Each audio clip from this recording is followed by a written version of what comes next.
This is problem 11.161. It's on page 499. A ball is projected from point A with a velocity v0, which is perpendicular to the incline shown. Knowing that the ball strikes the incline at B, determine the range r in terms of the initial velocity and the angle beta. Let me sketch the problem on the board.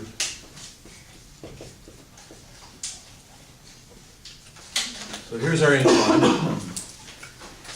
The angle of the incline is beta, and the, what they say, a point essentially, is projected from the surface with an initial velocity v0. What's going to happen to the velocity? If gravity is acting down like this, what's going to happen to the velocity? Slow down and then increase. Slow down and then increase. What component is going to slow down and increase? The y. The y component, right? The x component is going to be constant. So we expect to see something kind of like this happen. And I should have drawn that out farther, but hopefully you get the idea. Or maybe I should have drawn it in closer. Right, because it's going to drop rapidly. So the question is, the ball is going to land here at what we will call point B, and we'll call the initial point A. The question is, what's the range along the incline? Now notice they didn't give us any numbers here. Don't you hate it when they don't give you any numbers? You actually have to solve it symbolically well. You have to get used to that. Okay.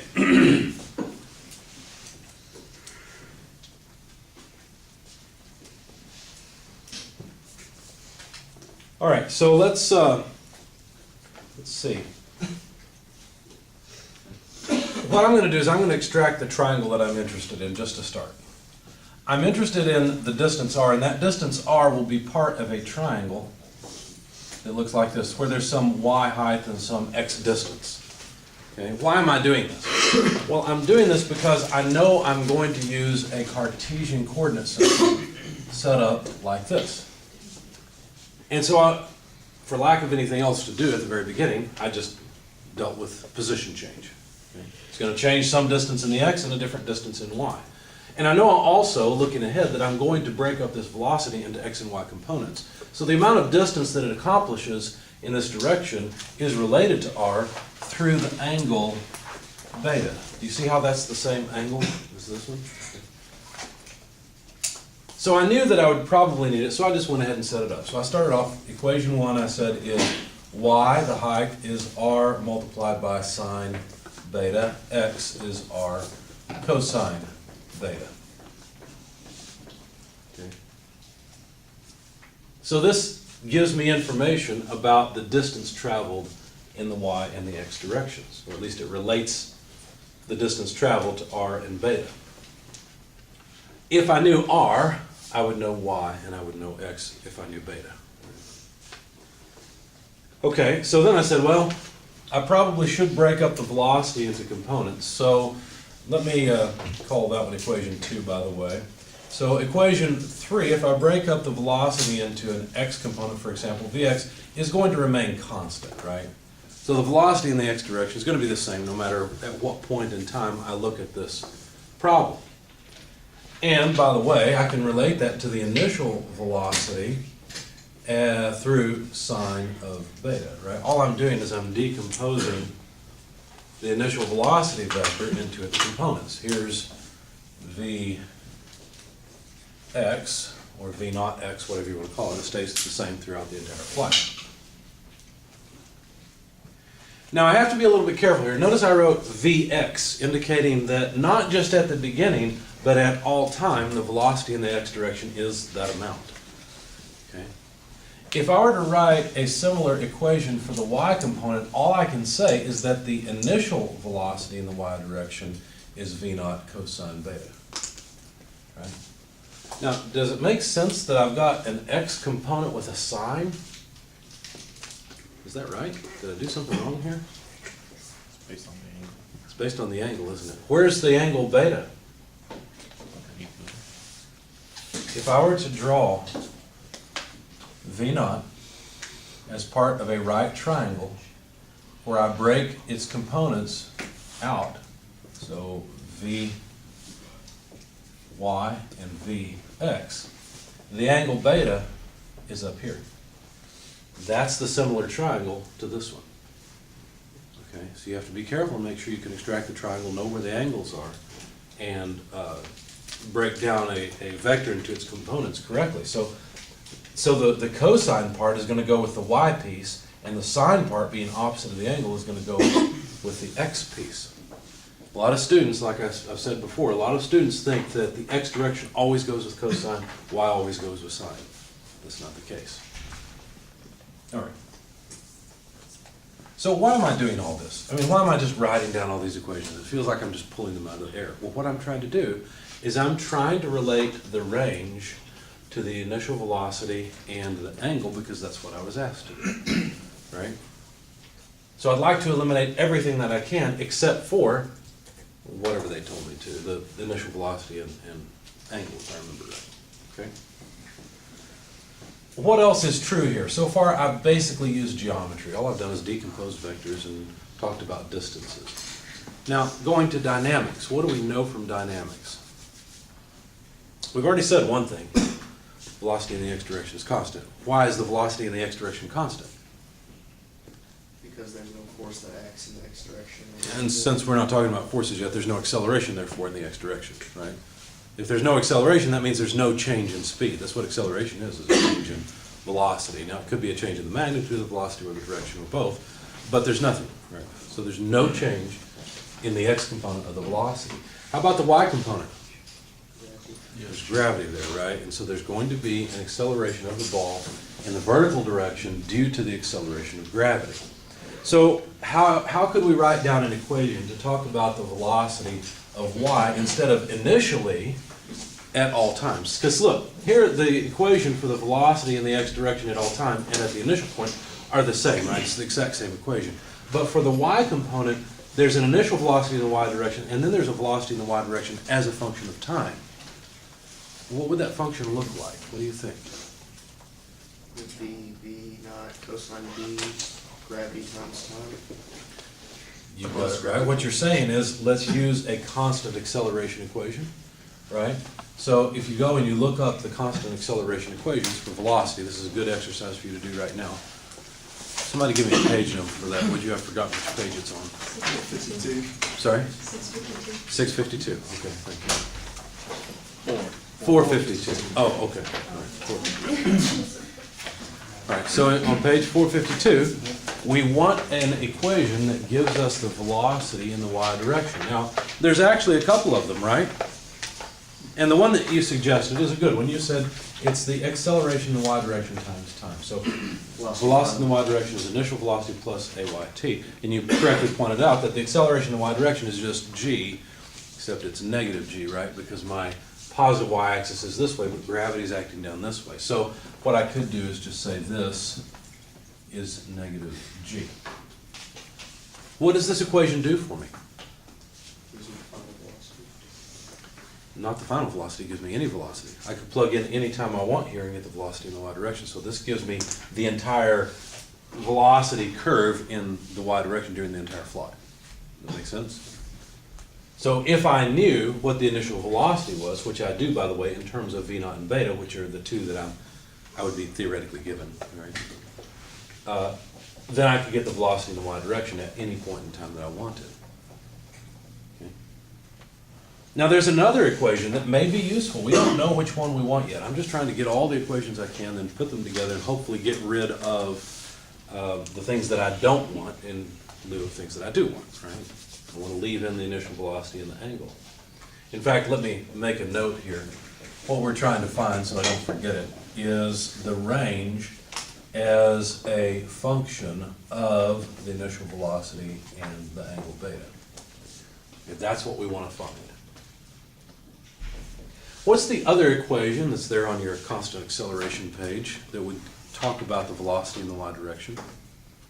You see it?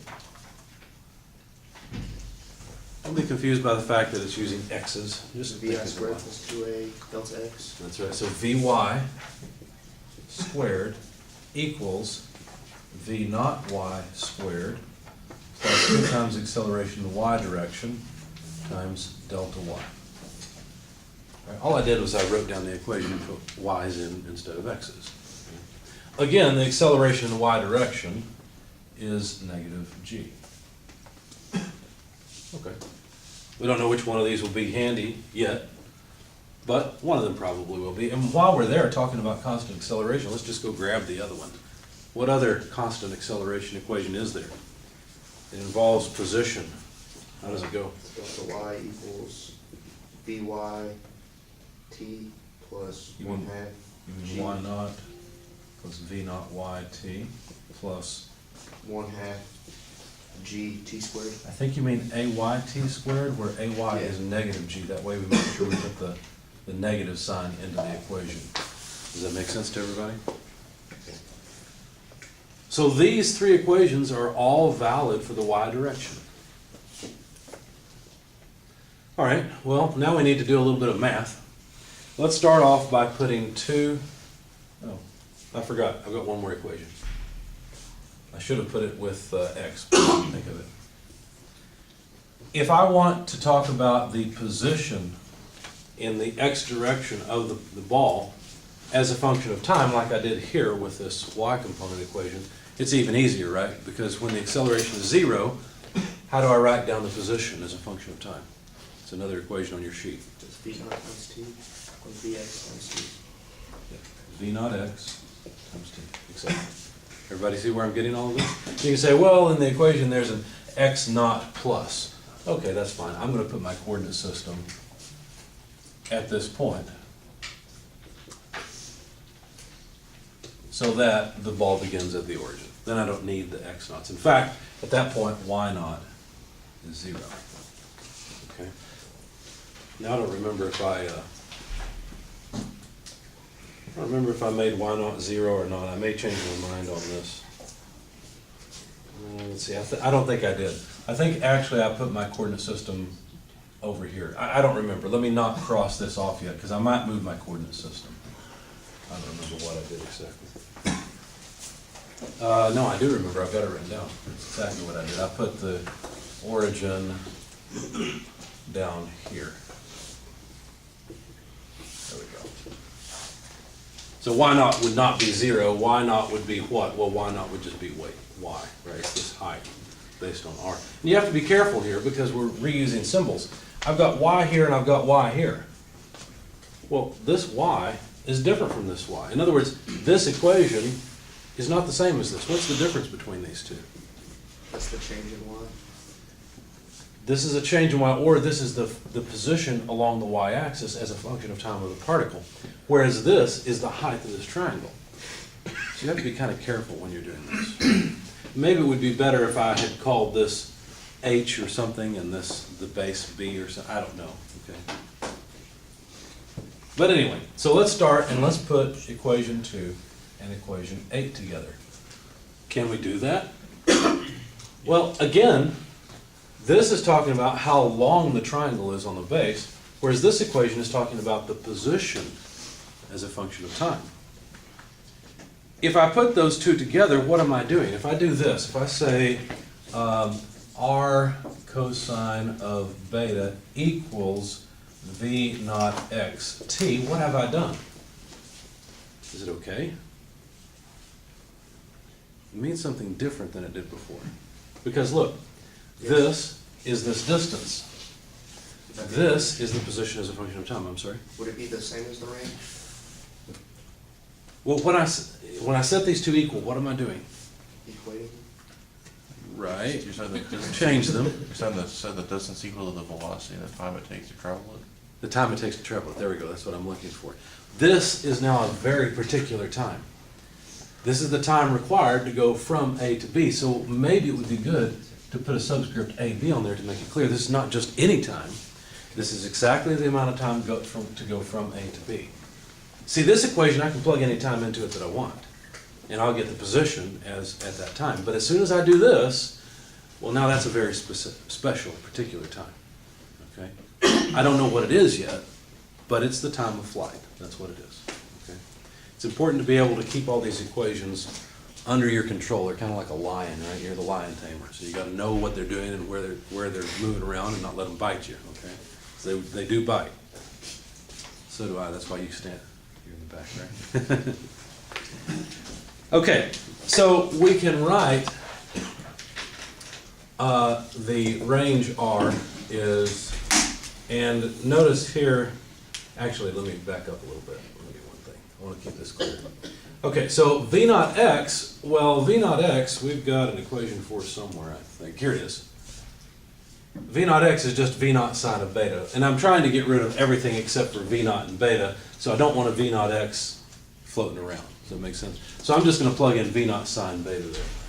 So V naught sine of beta. Now, you need to know my terminology if you're not familiar with it.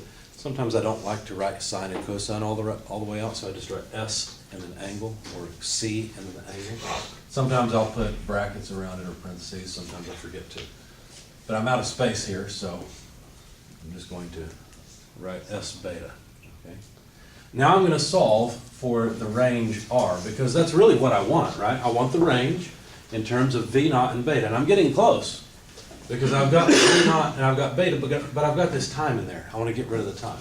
So anyway, let me go ahead and solve for R. That means I just need to move the cosine into the denominator. So V naught sine beta over cosine beta times the time of flight from A to B. So far I'm doing pretty good. This piece looks great. If it just weren't for this, I'd be done, right? So I've got to do a little bit more. I had a teacher that would say that you've got to massage the equations a little more. In other words, do a little more algebra. Okay, now, what is it that really determines the time of flight? Velocity. The height. I think it's more the acceleration of gravity. It's how hard gravity is pulling down, right? Because if gravity had an infinite acceleration in this direction, we'd be done, right? Because the range would be zero and this particle would never get off the ground, right? So the higher the acceleration, the shorter the flight, the lower the acceleration, the longer I expect the flight to be. So really, somehow, I'm going to have to use an equation that has the acceleration of gravity in it. And I'd be willing to bet you that at the end, this range will be a function of gravity. And you can say, well, wait a second, we only want it as a function of V naught and beta. Well, we can't get gravity out of there. Gravity is just a constant anyway, since we're on Earth. At least we're assuming. Of course, this problem is totally different if you're working on the moon, right? The math is the same, the acceleration of gravity is different. All right, so let me call this equation equation 9 so that I can keep track of it. Notice I've used up equation 2 and equation 8 and equation 3 so far. Okay, I've used those up. All right. Now, let's look at equation 5. Equation 5 has the acceleration of gravity in it. It's one of the easiest, right? Look, here's one with t squared. We've already used this one with time. But why would I use this? Well, I'd like to get gravity in and time out. So what about if I try to use this equation to get rid of time? Let's see what happens. So let's use equation 5. And since I want a time to plug in here, I'll rearrange this equation and solve for time. So if I do that, I'll get time equals the initial velocity in the y direction minus the velocity in the y direction over g. Okay. Now, let's see, how did I do that? I'm trying to remember. Oh, I know. All right, so V naught y, well, I've got an equation for it here that's in terms of the initial velocity in beta, so that'll take care of getting V naught y out of there, right? I don't want V naught y, I just want V naught and I want beta. So I can get rid of that one because I've got an equation for it right there. So I'm going to use up, let's see, what did I do? Well, I've used up this equation, and now I'm about to use up this one because I'm going to plug in that the time then is V naught y, which is V naught cosine beta minus Vy over g. Okay. Notice I haven't changed this time to any particular time yet, right? Because the initial velocity in the y direction depends only on constants. It doesn't change. Okay. So this time is any time I want that's associated with the velocity in the y direction. So it's important in these equations to know what's constant and what isn't. Well, the initial velocity, the angle beta, and g, these are all constants, but Vy depends on t. That's what this equation says. Now, could I somehow get rid of that Vy? Well, what equations do I have left? I don't really want to use this one because that's going to get a time squared in there. And I just don't feel like using the quadratic equation right now, especially when I have this equation. Look, I can take the square root of this side and have an equation for the velocity in the y direction that involves some constants. See how delta y is a constant depending on the range, right? In fact, this is looking pretty good because delta y, I can use that. Let's see, v naught y, I've already said that I've got an equation for it somewhere. Here it is, in terms of constants. So I think we can make the substitution and get pretty far. So let me keep things straight. So the time of flight to any point still, this is still general, is v naught cosine, let me shorten it a little bit, cosine beta, minus, now I need Vy, it's a little bit of a mess, it's the square root, V naught y squared minus 2g delta y, and then from the previous line over g. Okay, so now I've used up that equation. When I say I've used it up, what I'm trying to say is it's a mistake then to rearrange this and put it back in here, because you can end up taking the equation out. It's not an independent equation anymore. Okay. Now, we already have an expression for v naught y as well. We used it before. Now, you can say, well, wait a second, I thought you just said not to reuse equations. Well, if I've used this equation before to get rid of v naught y, I can use it again to get rid of v naught y. Does that make sense?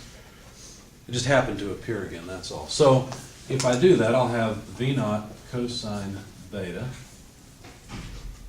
g minus, and here comes the messy part. V naught y is actually v naught cosine beta. So we're going to have v naught cosine beta quantity squared. See how v naught y is squared? Minus 2g delta y. Let's see, I don't think I made that substitution until later. Let's go ahead and make it now. So delta y, what is delta y? I keep pointing to this and saying that it's delta y. But really so far, all I've said is that that's a height related to r, right? Yet this is fundamentally different. How does this delta y differ from that y? Because you have the input of the velocity from the ball into that y. Almost. What does this y represent? Length, not so the length, not change of position. It's a length, not a change in position. That's exactly right. Right? So if I know the length r and the angle beta, I can find the length y. But the change in the y position of the ball, it's equal in magnitude to this height, but it's opposite sign. Because the ball drops. So delta y is negative. The change in the y position of the ball is negative. This just tells me the magnitude. So I have to plug in, if I want to get rid of that delta y, with this I have to plug in minus r sine beta. Hope I'm not out of space on the video. It's not a b, that's a beta. All these angles are betas. You see why I had to make it negative? I'm not just making it negative, I'm saying the change in the y height is the negative of this quantity. Now let's see what we've got. We've got v naught beta, g, r, beta. This is looking pretty good. It's got everything I want, doesn't it? It says that time is equal to this. Now, we have to be careful. There's been a change here because so far I've been saying this time is any time and this velocity is the velocity at that time. In fact, all the way down to here, that's still true, except that we plugged in a very particular delta y. What delta y did we plug in? We plugged in the total change in height, not the change in height at some point in time, which actually delta y is positive at some points in time. We plugged in the final change in y by plugging in this equation as negative RB, or negative r sine of beta. So now this time is a very particular time. What time is it? The ball hits the incline. Oh, it's about 9:30 and time for a break, right? It's when the ball hits the incline, you're right. It's the time of flight. This is now TAB. Since we have plugged this in from here to here, this went to the time of flight from point A to point B. Again, we have to keep these equations tame. And have to know what they're saying, what they mean, and when we make a change, what's happening. So So this is great because look, we have one equation up here, equation number 9, that has initial velocity, r, beta, and time, which we don't want. We've got another equation down here with the same stuff, and we can simply take this mess and substitute it for time from A to B, and we'll have an equation that involves only the variables that we want. Okay? So now we have a little bit of math ahead of us. Now we've used up this equation, we've used up all of these, we've got what we want out of it. Notice one equation we didn't use was this one, because I didn't want to bother with the quadratic equation, I didn't want to bother with it, I had an option. Notice, and then it'll always be this way, if you write down all of the acceleration equations, you'll only end up needing 2 of them. The reason is because you can get this one, for example, from these two, or you can get this one from these two, or this one from these two. They're not independent. Okay? So, anyway, let's get rid of the stuff over here we don't need anymore, because now we have 2 equations that we just need to combine. And if we combine them properly, and don't make any math errors along the way, then we should find our function of the initial velocity and beta.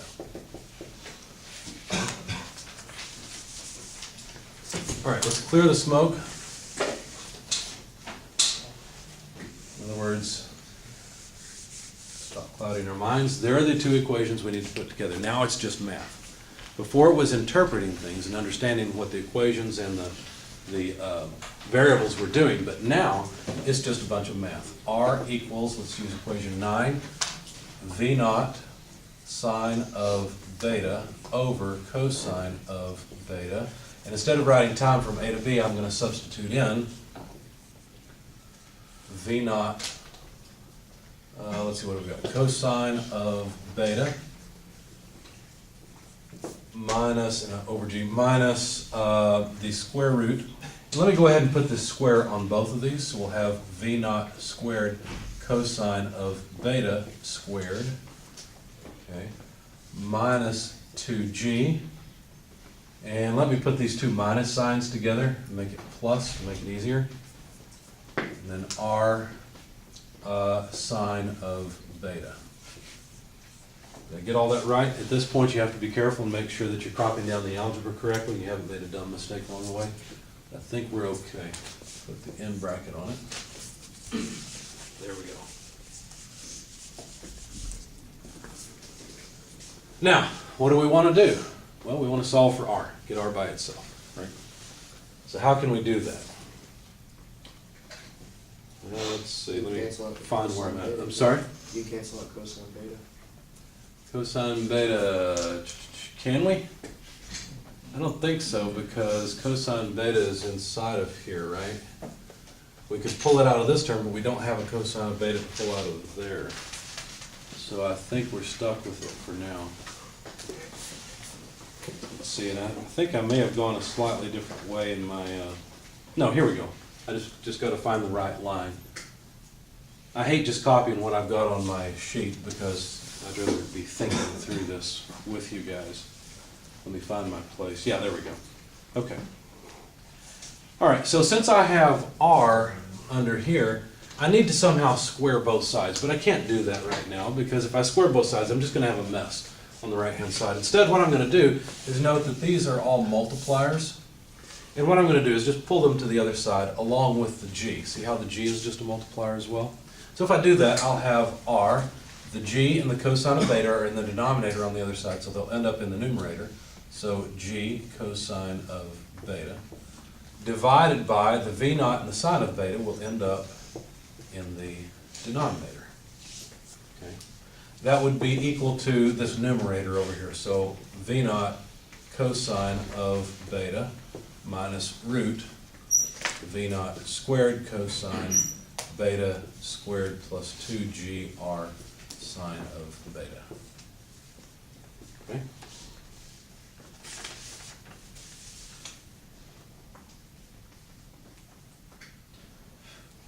Now, again, if I go ahead and square this, I'm going to have a mess. So I may as well take this term and move it to the other side.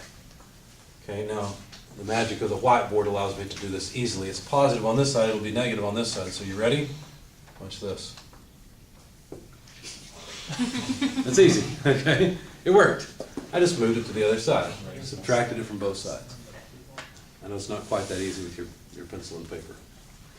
Now I have something where if I square both sides, I won't have a mess on the right-hand side that doesn't actually get rid of the square. See, if I had squared before, I would still have a square root in there, and I would have accomplished getting this r out from underneath the square root.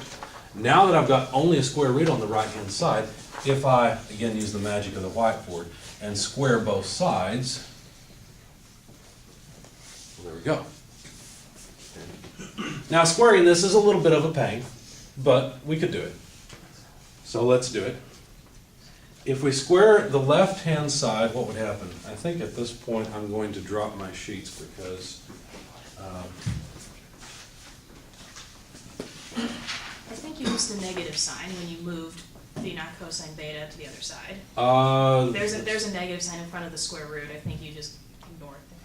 There was a square, you're right, there was a square root. I dropped the negative sign, but then when I square it, the negative sign would go away anyway, right? Because negative 2 squared is still 4. Oh, okay. Okay. Good point, though. Thank you. You're right. I didn't write it, and that's one of the reasons I'm dropping my sheets is because I was concentrating too much on what I'd written before, and I want to concentrate on what I'm doing now so that things like that make sense. Okay, so now if we square each of these terms, what will happen? Well, let's start with the easy ones. We'll have r squared, g squared, cosine squared of beta divided by v naught. Remember, the denominator has to be squared too, right? So that's the square of this term. We're going to have the square of this term, but first we're going to have the two terms in the middle, right? So minus 2 rg cosine beta divided by v naught sine beta multiplied by this term, v naught cosine beta, right? There's the two inner terms. And then if we square this term, we'll have plus v naught squared cosine squared of beta. Okay? So there's the square of the left-hand side. And that's equal to this mess. V naught squared cosine squared of beta plus 2gr sine of beta. Can you stop for like 30 seconds? Sure, yeah. Yes. Where did the 2 come from on the? Where did the 2 come from? When you square a term like this, a minus b squared, you're going to have an a squared, you're going to have an a times minus b and a minus b times a. Oh, so you're foiling. So there's, yeah, I am foiling. Okay. That's all I'm doing. That's right. It just looks scary because there's so many numbers or so many symbols to write down, but it's just foiling.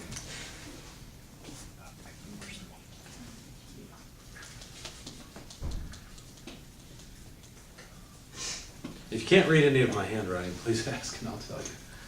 I'm hoping it's legible on the board, on the video.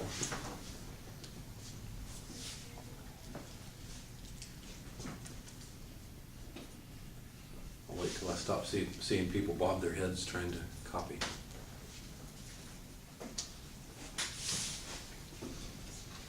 And please, if you see a mistake along the way, feel free to say something. I do make mistakes.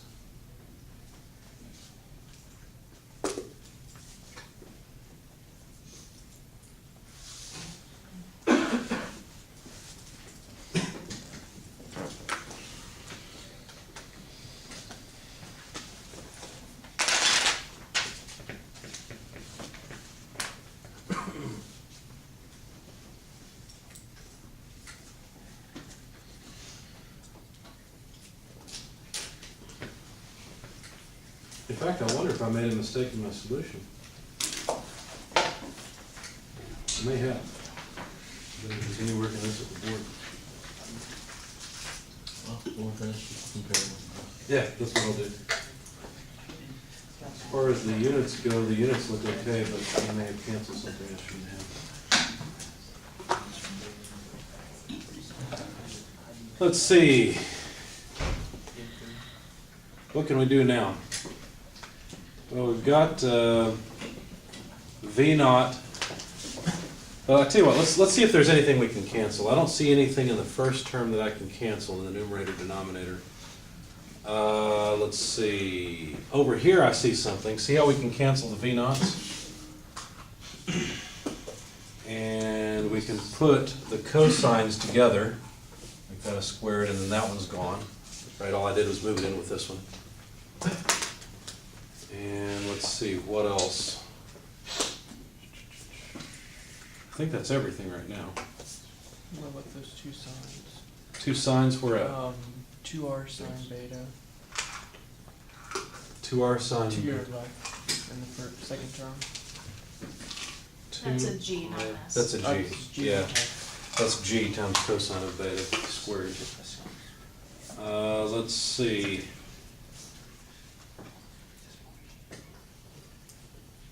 There's got to be more simplification here.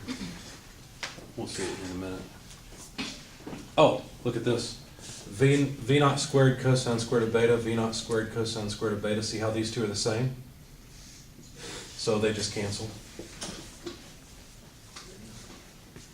Because they're on either side of the equal sign.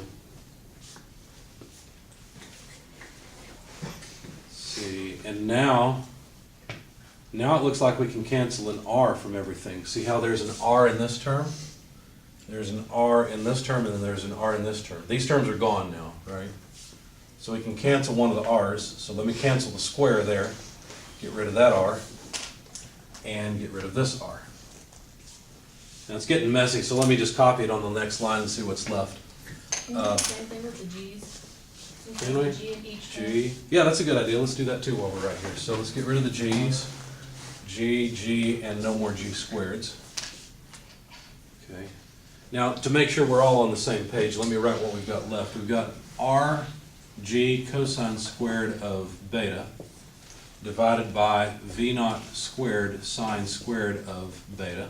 So that's the first term. Excuse me. Minus 2. And notice this term, everything's gone except for the cosine and sine. We've got a cosine squared of beta and a sine of beta. So that's that term. Now these didn't go to 0, these just canceled. So that multiplier is not in there anymore, just like the R and the G aren't in there. This term did disappear, and so did this one. So now we can write equals. And on the right-hand side, all we've got left is 2 sine of beta.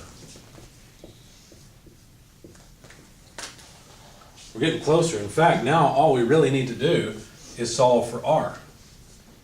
Right? That's all we need. And then we should be good to go. Let's see. Sorry? What about the sign? Well, I think when we just rearrange everything, it should be okay. Let's see, let me get rid of this, so I've got some space. Okay, so now we're gonna come. That second term over, like as a whole? That's what I was thinking, yeah, if I move this to the other side, then I'll have R with just multipliers, and we'll see what happens, so let's do that. Let's have R, G, cosine squared of beta divided by initial velocity squared sine squared of beta equals, so let's take this to the other side, but we'll write the other term first. 2 sine of beta, it's this term, plus, because it was minus on this side, it'll be plus on the other. Make it clear that's a 2, so I don't forget it. Plus 2 times, we'll have cosine squared of beta over sine of beta. And then we can multiply, yeah, because then we can take this whole multiplier, invert and multiply, right? So R equals 2 sine of beta plus 2 cosine squared of beta divided by sine of beta, but then we're going to multiply by the inverse of this factor. So V naught squared sine squared of beta divided by, see that was the denominator, divided by G cosine squared of beta. Does that look okay so far? I'll pause for a moment because I see people trying to follow it. So all I did is I took this term to the other side, so here's this one, and here's this one. And then recognizing that this is all just a multiplier, I inverted and multiplied. It's just a fraction. So I put this denominator in the numerator and this numerator in the denominator, all except for the R. Yes, sir? I guess, okay, when you pulled it out and you got your, like your A and B terms that you were talking about, I guess it'd be your B term. How did that R and G in the numerator cancel? We had an R and a G in every term that was left. Remember, these two terms went away, they canceled? And then we started, once those terms were gone, then there was a bunch of R's and G's in the other terms that canceled. We had an R squared and a G squared here, that's why R and G remained in that term. But the other terms just had an R, G to the first Okay. power. So that's how they went away. Good question, any others? The reason why we couldn't cancel out one of the signs, Could we cancel out one of the signs? it's got signs on the bottom and signs on the top. You mean at this point? Or maybe the point below or below was Right original. here, could we have canceled it? I don't see how we could. We've got second order sign, first order sign, and then first order sign in the numerator.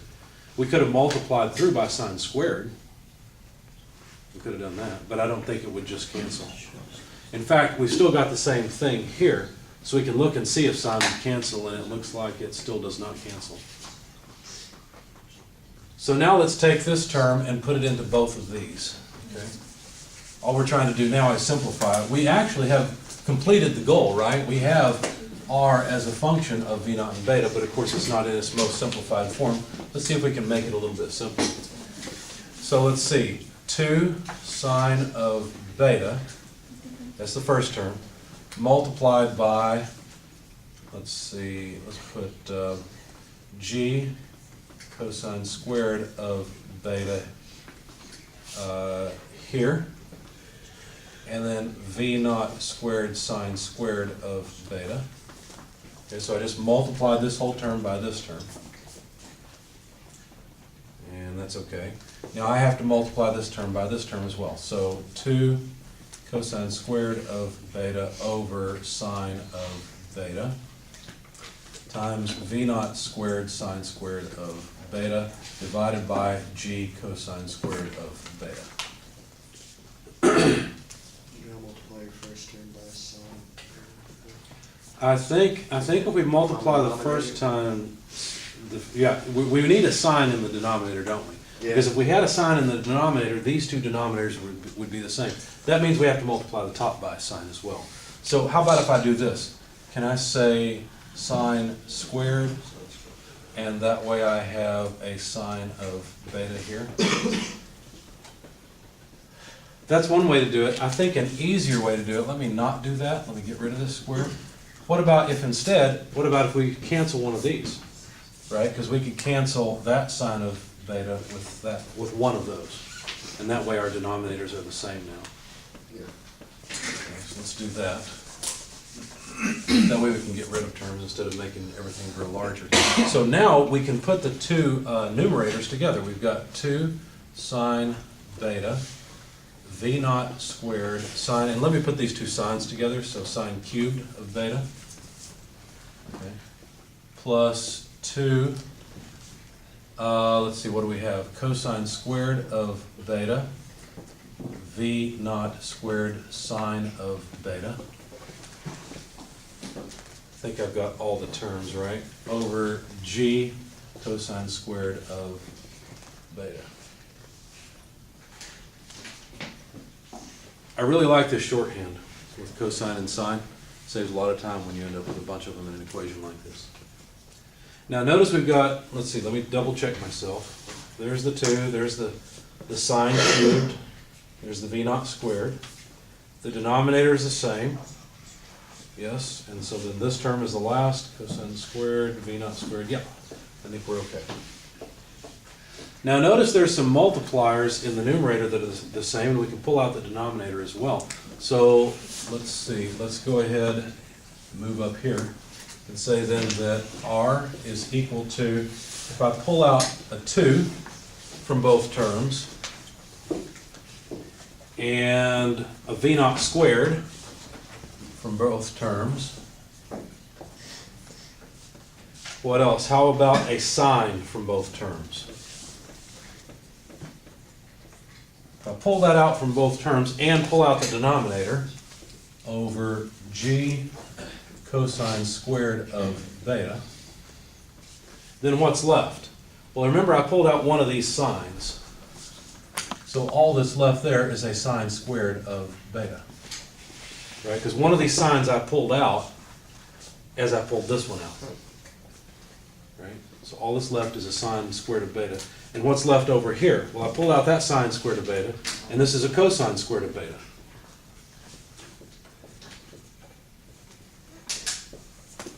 Right? What's sine squared plus cosine squared? 1. 1. So this is just 1. And so the result is just 2 v naught squared over g, sine of beta over cosine squared of beta. Now I'm questioning myself because I don't think I ended up with that before. I did not end up with that before. Can I simplify it into that? I may be able to make this the same. Let's see, I have to think about it. What I ended up with before looks a lot like this. This is the same as what I had before. Let's find out. Equals, this is a question mark. Breaking off some space here. Does it look like I went from there to there okay? Does that seem reasonable? Okay. Let's find out if I got the same thing before. Before, what I had was 2 v naught squared over g multiplied by sine cubed of beta divided by cosine squared of beta plus sine of beta. So if I, let's see, if I were to, no, I don't think I can, right? I can pull out a sine of beta, 2 v naught squared over g. I can pull out sine of beta, like I said, sine of beta is there, and then we'd have sine squared of beta over cosine squared of beta plus 1. That gets us a little bit closer. Is this the same thing as 1 over cosine squared of beta? Maybe. Let's multiply through by cosine squared of beta, like this, or by 1, I mean. Cosine squared of beta over cosine squared of beta. Why did I do that? Well, that way I can get, let's see, that way I can take this one inside. Let me just work with that piece, because the first piece is okay, right? So far I've got this much. If I can just show that this mess is 1 over cosine squared of beta, then we'll have it. So if I multiply this through, what'll happen? Well, it'll cancel here. I'll have sine squared of beta.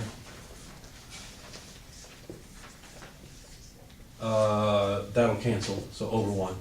Don't need that then. Plus cosine squared of beta times 1 over cosine squared of beta. And this is just 1, so yes, it does work. So it is the same. I should have written this, but in my solution here, I should have written it this way, because that's simpler, rather than having this complicated looking sine and cosine stuff. Okay? Questions, comments? You're all stunned, right? Crap, I didn't want to have to do this in this class. Well, let me encourage you. Most problems are not this difficult, and I certainly wouldn't give you a problem like this on the exam. Okay, so don't panic. But the reason I went through this is because I want you to realize there's a lot of value in working with symbols. And it may not look like it, but when you solve a problem, if you solve it and just start plugging numbers in, you won't know where those numbers came from. And when you make a mistake, you won't have any idea that you made it. And you might say, well, going this way, I wouldn't know if I made a mistake either. Well, I understand. But the value of this class is not so much being able to solve a problem down to the nth decimal place. Because guess what? In the real world, once you write down the equations and you solve for what the pneumatic cylinder is supposed to do, for example, you're not taking into account friction, and it doesn't do what you predict. Okay? What's valuable here is understanding what the equations are saying and really mastering it. That's why I say this class is a lot like physics on steroids, because in physics, you have an equation sheet, and you just pick the equation that looks like it has all the stuff you need, and you go through and you write down the number, and you hope it's right, you get a little bit of credit because you used a good equation. You move on to the next class, right? That's the way physics goes. In this class, I want you to understand what the terms in the equations are saying. And I want you to be a master of it. That's why I was pointing out that when we were making substitutions and setting equations equal to one another, we were saying something very different. The simplest example was when we plugged in the delta y, the height change of the ball. Okay, I plugged in R sine of beta or R cosine of beta, something like that, okay? Y would have been R cosine beta because it was opposite in this problem. Anyway, I plugged in R cosine beta, but I had to know to add that negative sign. How many times have you been tricked up by a negative sign in physics, right? Because you didn't really know what the terms were saying. You didn't know what they meant. And so I'm trying to get you to understand the meaning. And also, I want to sharpen your intuition. That's what I really want to do. Because most times as an engineer, you don't sit down and do this. Okay? This is not what engineering is all about. Don't panic. You're not in the wrong field. Okay? But being able to understand what the equations are saying can sometimes be valuable, especially when you're trying to just use intuition to solve a problem. Okay? The cylinder needs to move faster. How do you get the air cylinder to move faster? You put more pressure on it, right? What does the pressure do? Applies more force, which causes more acceleration. What else could you do? You could reduce the mass of the piston. Why would that happen? Because then the force is going to make that mass move that much quicker. Does that make sense? So understanding that at a very intuitive level is very important.